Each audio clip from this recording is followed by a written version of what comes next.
మనసున్న ప్రతి మనిషిలోనూ పరమాత్ముడున్నాడని, వాడు పరిశుద్ధుడవుతాడని, గోళీల ఆటల్లో కొండంత సత్యం చాటావు ఓ సాయి, మమ్ము సాకావు మా సాయి.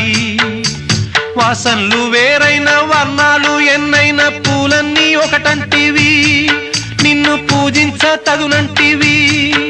మా తడిలేని హృదయాల దయతోటి తడిపి కలుపుల్ని తీసేస్తివి, మాలో కలతల్ని మాపేస్తివి.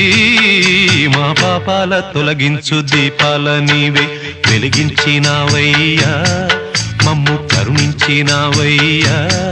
జన్మ జన్మాల పుణ్యాల పంటల్లే నిన్ను దర్శించినామయ్యా, మేము తరించినామయ్యా.